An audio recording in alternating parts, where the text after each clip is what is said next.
hearing. We've had quite a focus on technology issues.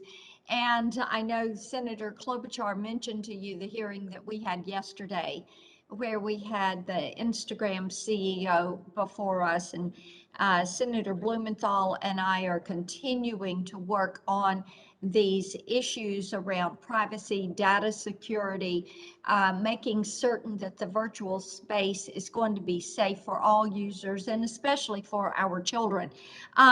Mr. Eccles, let me come to you and thank you for your well-written testimony. I want to pull from that. You mentioned in your testimony, and I'm quoting you, and there is no large body of evidence on the effects of algorithmic ranking.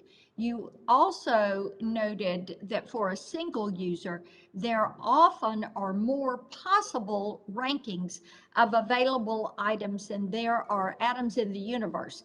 So even though the same data may be entered in the algorithm, a huge variation in outcomes could occur. All right, so here's my question. Given all this, is it even possible to attain algorithmic transparency and get to where we are trying to go with the effects of these algorithms, or would the data outputs be too large to even begin to make heads or tails of them? Thank you, Senator. I think there are hard problems here, but I don't want to make it sound like all versions of algorithmic transparency are impossible. And I think breaking it up into smaller problems can help.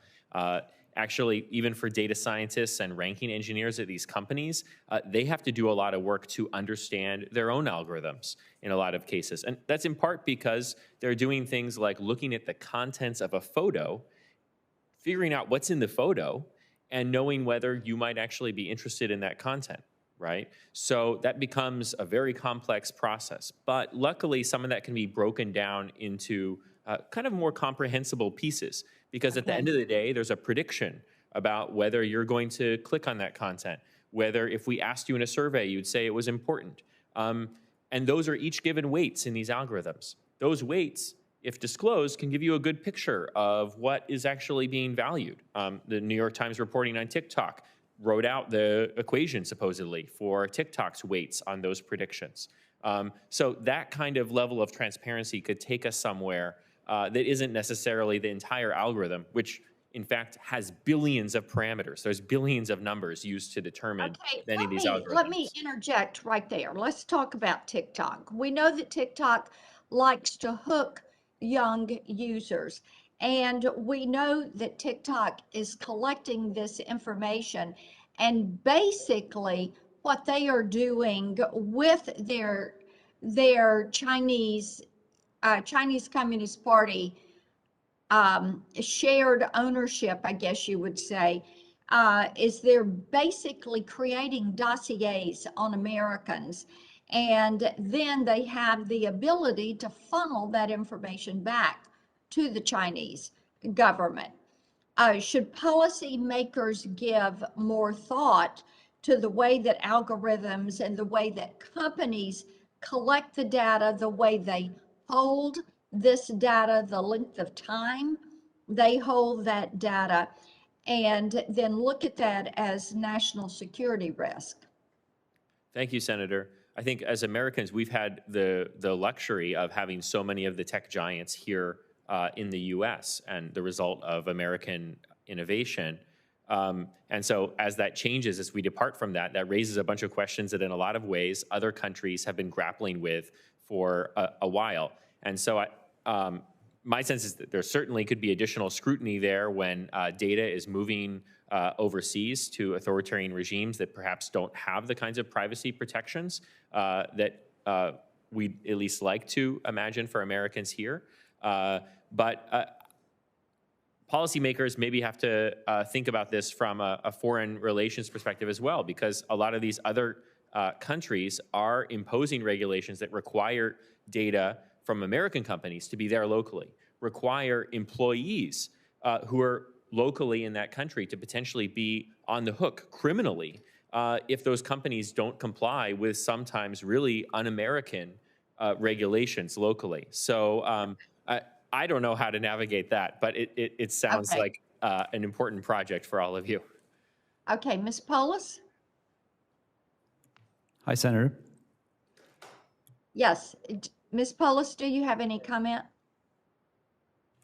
I think what I would Mr. say, Polis, I'm sorry. Yeah. sure, yeah, I mean, I think what I would say is that algorithms can't be neutral, and we shouldn't expect that we can engineer them to be neutral. It's in the nature of them to move behavior and opinion, and that what the social media companies have done that I think in a sense is most productive of harm is that they've convinced people that what happens on screen is more important than what happens off. And the reality in a digital age is that what happens in the database is more important than what happens outside the database. And so when you have companies that are convincing users that that their life online is more important than their life off, there's a disconnect there between that impression and the reality that those users are actually being onboarded into a really comprehensive data system where they have no agency as citizens. And that disconnect is one that's very difficult to legislate away. So I think the important thing to do is yes, we can nibble away at and ameliorate certain kinds of algorithmic harm, but really what we want to do is make sure that Americans can recognize that they can build new institutions that preserve their way of life and preserve their agency as citizens and as members of a community through digital technology. That really social media isn't the extent of digital technology. And I think what we're seeing, with Facebook trying to change into Meta and other similar moves, that social media companies are aware to a degree that perhaps their form of technology is just technologically limited. And so this is a fast shifting space. And while, as one of the other senators indicated, it's easy to point out what's frustrating or irritating about the space, ultimately, trying to make social media a creature of the federal government is not going to get us where we need to go. Thank you. Mr. Chairman, thank you for the time. Thank you very much. Senator Markey. Thank you, Mr. Chairman.